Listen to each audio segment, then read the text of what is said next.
Agapayan, kaagapay mo sa paglagong spiritual.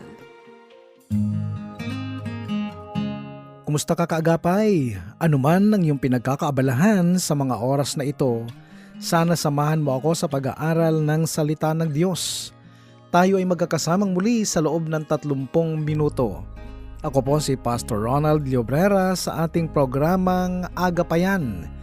Dito lamang yan sa 702 DZAS FEBC Radio TV, Agapay ng Sambayanan. Tayo po ay kasapi sa KBP, Kapisanan ng mga Broadcaster ng Pilipinas.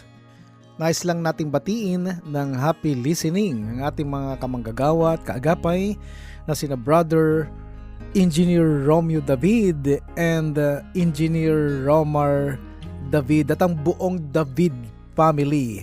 Maraming salamat sa inyong buhay paglilingkod.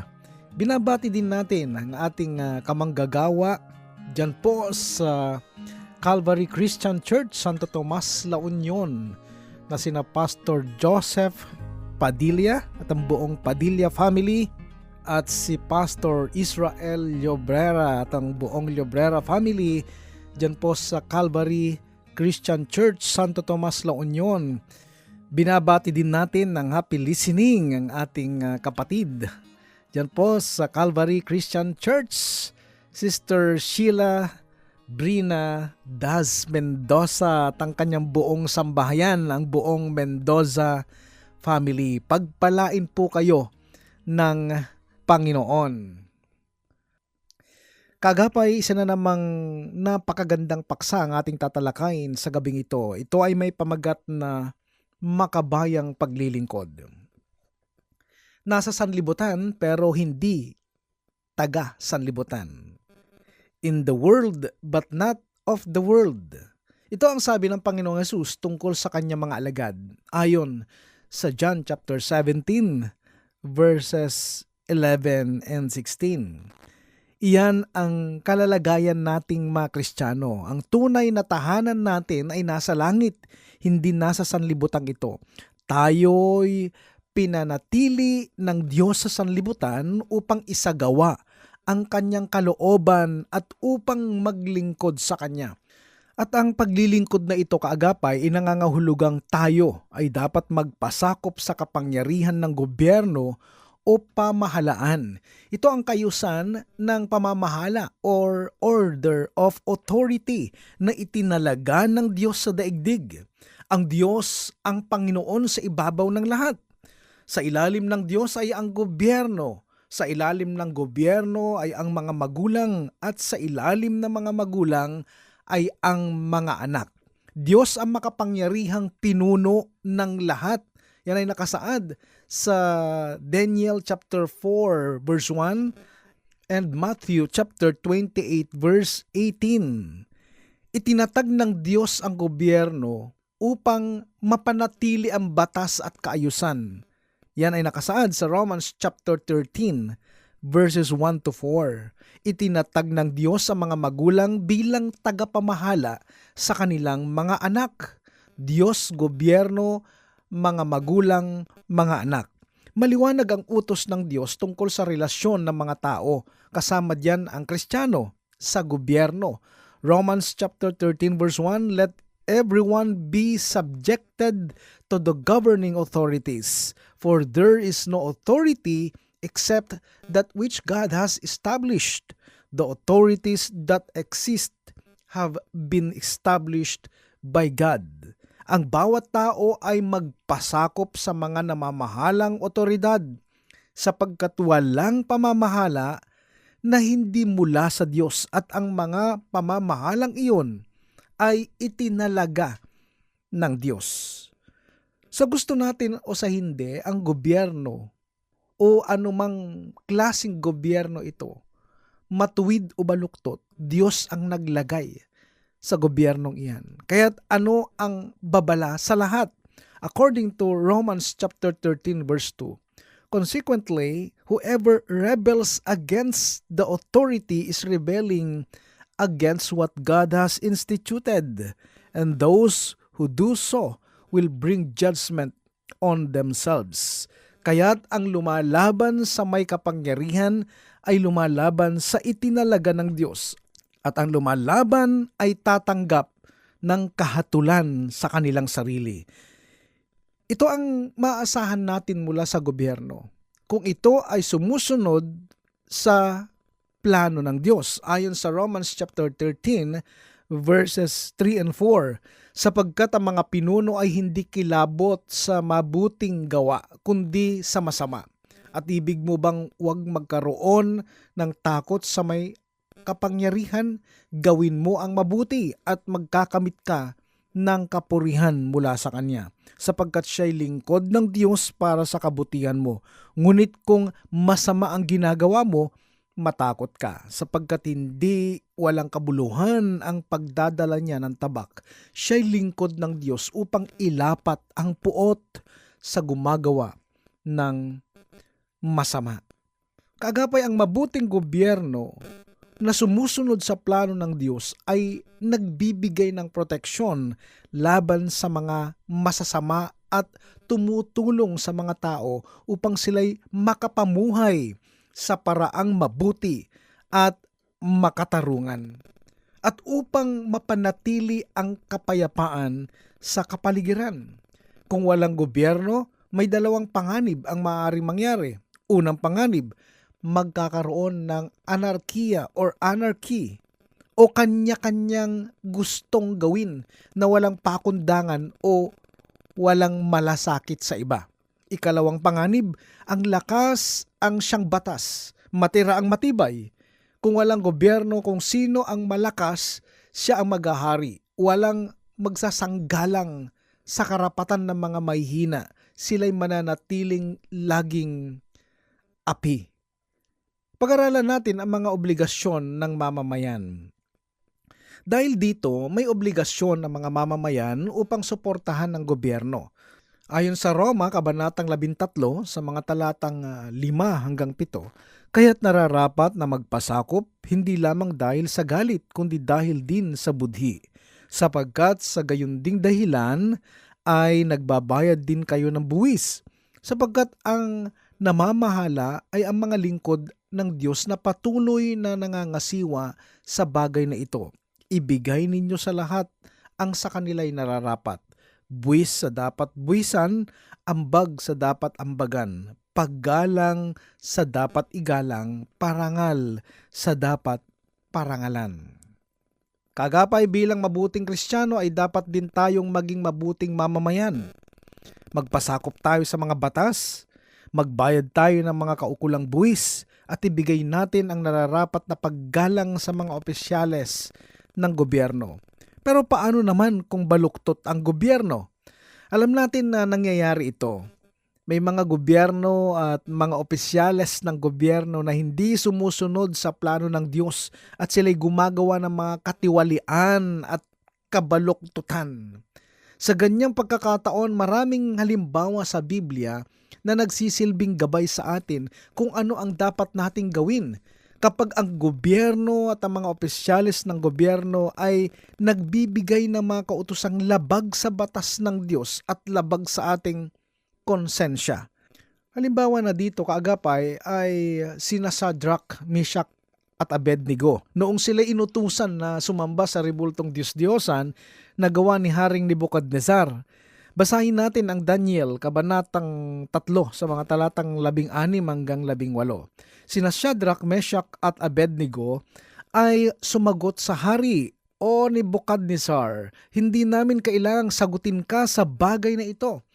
Kung mangyayari na ang aming Diyos na pinaglilingkuran namin ay makapagliligtas sa amin sa hurno ng nagniningas na apoy, ay hayaang iligtas niya kami sa iyong kamay, o hari. Ngunit kung sakali mang hindi, dapat mong malaman, o hari, na hindi kami maglilingkod sa iyong mga Diyos, ni sasamba man sa ribultong ginto na iyong ipinatayo." Kaagapay, nakita ba ninyo ang lakas ng loob at tapang ng tatlong kabataang ito? Ayaw na nilang makipagtalo pa. Buo na ang kanilang pasya. Hindi sila sasamba sa ribulto. Nalalaman nila ang panganib. Sila'y ihahagis sa pugon ng apoy. Oo, naniniwala sila na ang kanilang Diyos ay makapangyarihan sa lahat at kayang-kaya ng Diyos na iligtas sila. At sila ay lubos na nagtitiwala na ililigtas sila ng Diyos. Subalit, kung sakali mang loobin ng Diyos na hindi sila iligtas, nakahanda silang mamatay para sa kanilang pananampalataya. Tayo ba? Nagkaroon na ba tayo ng ganyang karanasan na kailangan nating gumawa ng paninindigan para sa Diyos? Halimbawa sa opisina, inanyayahan kayo ng inyong boss o kasamahan sa trabaho na sumama sa kanyang birthday party. Pero sa party na iyon ng inyong boss ay nagkaroon ng inuman at pinilit kayo ng inyong boss na uminom alang-alang sa kanya. Bilang Kristiyano, alam ninyo na dapat kayong manindigan na hindi kayo iinom ng alak. Kung tatanggi kayo, mapapahiya ang inyong boss at baka ma-fire out pa kayo sa trabaho. Ano ang gagawin ninyo? Maninindigan ba kayo para sa inyong pananampalataya kahit na matanggal kayo sa trabaho? Kaagapay, talagang mahirap na sitwasyon ito. Pero mas masahol pa ang sitwasyon ng tatlong kabataang sina Shadrach, Meshach at Abednego. Hindi lamang sila nanganib na ma-fire out. Sila ay nanganganib na malitson sa furnace of fire. Gayunpaman, hindi sila nag-atubili na itaya ang kanilang buhay alang-alang sa kanilang pagsunod sa Diyos. Isa pang halimbawa ay si Pedro at ang mga apostoles noong sila'y pinagbawalang mangaral sa pangalan ni Jesus. Basahin natin ang Gawa, Kabanatang 5, talatang 29. Ngunit sumagot si Pedro at ang mga apostol, kailangang sa Diyos kami sumunod sa halip na sa mga tao. Dapat maging maliwanag sa atin ang bagay na ito, kaagapay. Kung ang batas ng gobyerno ay salungat sa batas ng Diyos, dapat sa Diyos tayo susunod kahit suwayin natin ang batas ng gobyerno. Subalit may karapatan pa rin ang gobyerno na parusahan tayo at kung mangyari ito, tulad ni na Shadrach, Meshach at Abednego, tatanggapin natin ang parusa sa paniniwalang kayang-kaya ng Diyos na tayo ay iligtas. Pero kung sakali mang hindi tayo iligtas, nakahanda tayong mamatay alang-alang sa ating pananampalataya at pagsunod sa Diyos. Kaya ito ang payo ni Apostol Pedro. 1 Peter chapter 4 verse 16, however, if you suffer as a Christian, do not be ashamed, but praise God that you bear that name. And in verse 19, so then, those who suffer according to God's will should commit themselves to their faithful Creator and continue to do good. Salamat sa Panginoon. Dito sa ating bansang Pilipinas, may kalayaan tayo ng relihiyon at ang gobyerno natin ay hindi kailanman umuusig sa mga Kristiyano. Subalit ang mga bansang kontrolado ng ibang relihiyon maliban sa Kristiyano, matindi ang pag-uusig sa mga Kristiyano. At kung sino man sa atin ang makararanas ng ganyang pag-uusig, dapat nating tandaan ang halimbawa ng mga mananampalataya sa Biblia, tulad ni na Shadrach, Meshach at Abednego, at tulad ni Apostol Pedro at ng mga unang mga alagad. Dapat tayong manindigan sa prinsipyong ito. Susundin natin ng Diyos kaysa tao. Dito sa Pilipinas, may ibang klaseng pag-uusig ang nararanasan natin, lalo na kung tayo ay may mga nilalakad na mga papeles sa mga opisina ng gobyerno. Ang problemang ito ay batid nating lahat. Ano ang problema? May mga pagkakataon na hindi lalakad ang iyong papeles kung hindi ka maglalagay. Hindi lamang sa mga opisina ng gobyerno matatagpuan ang lagayan system. Ito'y matatagpuan din sa mga pribadong opisina o negosyo. Malaking problema ito para sa mga Kristiyano. Alam natin na kasalanan ang magbigay ng lagay. Pero hindi naman lalakad ang iyong mga papeles kung hindi ka maglalagay. Ano ang gagawin natin? Pwede nating gawin ang mga ganitong hakbang. Una, manalangin tayo ng taimtim at ng may buong pananampalataya. Hingiin natin sa Diyos na kakatukin niya ang puso ng opisyal o empleyado na may hawak sa ating papeles. Pangalawa, patuloy na i-follow up ang ating mga papeles at makiusap sa opisyal o empleyado na may hawak sa ating mga dokumento. Pangatlo, kung may kakilala tayo na mas mataas na opisyal o empleyado, hilingin natin na i-follow up ang ating papeles. Pang-apat, matatag na manindigan sa prinsipyo. Susundin ko ang Diyos kaysa tao at ipaubaya sa Diyos ang lahat, anuman ang mangyari. Ano ang pinakamabuting batas sa lahat? Ang gobyerno ay itinalaga ng Diyos upang gumawa at magpairal ng makatuwirang mga batas. Pero hindi natin kailangan ang napakaraming mga batas kung susundin natin ang pinakamabuti at pinakamabisang batas sa lahat, ang batas ng pag-ibig. Romans chapter 13 verses 8 to 10. Let no debt remain outstanding except the continuing debt to love one another. For whoever loves others has fulfilled the law. The commandments, you shall not commit adultery, you shall not murder, you shall not steal, you shall not covet, and whatever other command there may be, are summed up in this one command: love your neighbor as yourself. Love does no harm to neighbor. Therefore, love is the fulfillment of the law. Amen. Kaagapay, maikli na lang ang panahon. Dagdag sa pag-ibig. Ang isa pang malakas na udyok na nagpapalakas sa Kristiyano upang maging matapat sa Diyos at upang gumawa ng mabuti ay ang katotohanan na maikli na lamang ang panahong nalalabi. According to Romans chapter 13 verses 11 to 12. And do this, understanding the present time, the hour has already come for you to wake up from your slumber, because our salvation is nearer now than when we first believed. The night is nearly over, the day is almost here. So let us put aside the deeds of darkness and put on the armor of light. Malapit na ang ikalawang pagdating ni Kristo. Ang pagdating ni Kristo ay sa dalawang paraan. Maaring dumating si Kristo sa atin ng personal at isahan sa oras ng kamatayan. Walang sino man sa atin na nakatitiyak sa araw ng bukas. May kasabihan nga, live as if today is the last day of your life. Mamuhay na para bang ito na ang iyong huling araw ng buhay.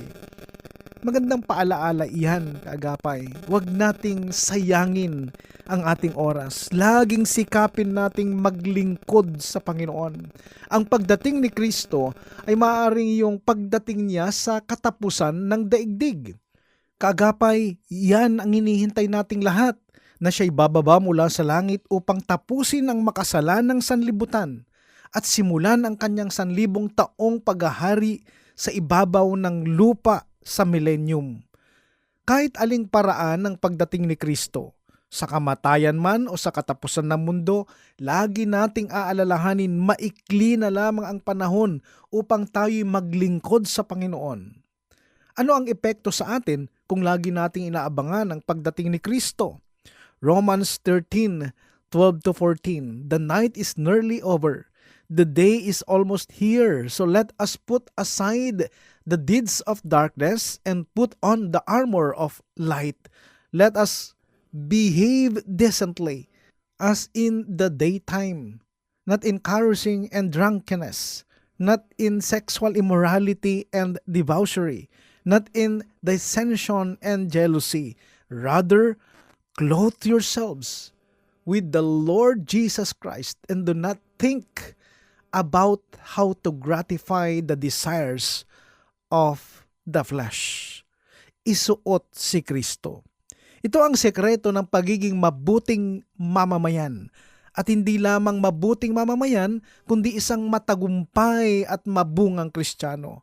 Ang sekreto ay ito, isuot si Kristo. Upang tayo ay maging mabait at mabuting mga tao, hindi natin kailangan ang maraming batas na nakapaligid sa atin, na sumisigaw ng gawin ito, gawin iyan, iwasan ito, iwasan iyan. Hindi natin kailangan ng maraming pulis na laging nakabantay sa atin para huliin tayo tuwing tayo lumalabag sa mga batas. Ang tanging kailangan natin ay isuot si Kristo. Hayaan natin na siya ang mabubuhay sa atin. Ito ang ibig sabihin ni Apostol Pablo sa Galacia Kabanatang 2, talatang 20. Ako'y ipinakong kasama ni Kristo at hindi na ako ang nabubuhay, kundi si Kristo ang nabubuhay sa akin, at ang buhay na ikinabubuhay ko ngayon sa laman ay kinabubuhay ko sa pamamagitan ng pananampalataya sa anak ng Diyos na sa akin ay nagmahal at nagbigay ng kanyang sarili dahil sa akin. Kaagapay, ito ang ibig sabihin ng kung sino ang Kristiyano. Ang Kristiyano ay ang taong lubos na pinananahanan at pinaghaharian ni Kristo, na anupat ang buhay ni Kristo ang siyang umiiral at dumadaloy sa Kanya. Isuot si Kristo, ipamuhay si Kristo. Bilang pagwawakas, kaagapay, lagi nating tatandaan ito. Una, Diyos ang siyang naghahari sa ibabaw ng lahat.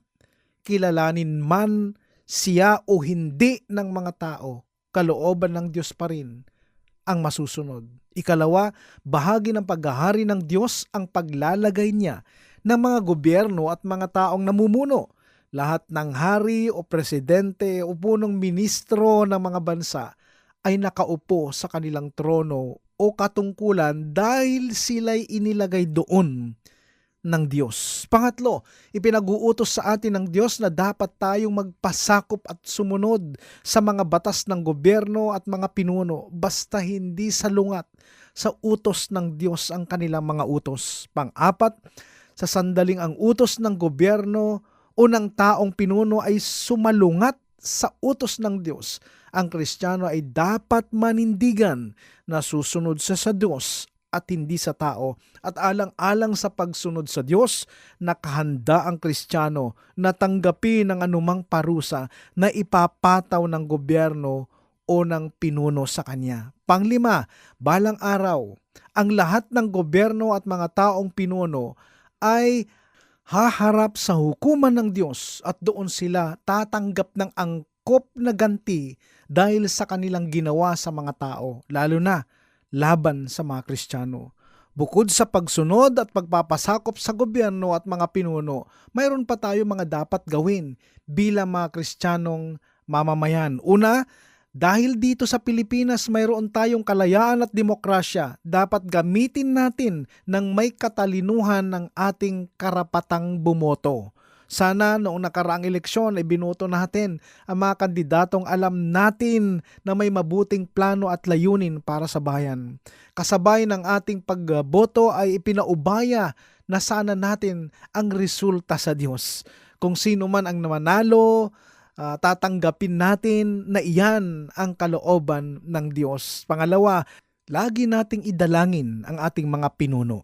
Ang sabi sa unang Timoteo, Kabanatang 2, sa mga talatang 1-4, una sa lahat ay isinasamo ko na gawin ang mga paghiling, mga panalangin, mga pamamagitan at mga pagpapasalamat patungkol sa lahat ng mga tao, patungkol sa mga hari at sa lahat ng nasa mataas na katungkulan upang tayo'y mamuhay na tahimik at payapa sa buong kabanalan at paggalang.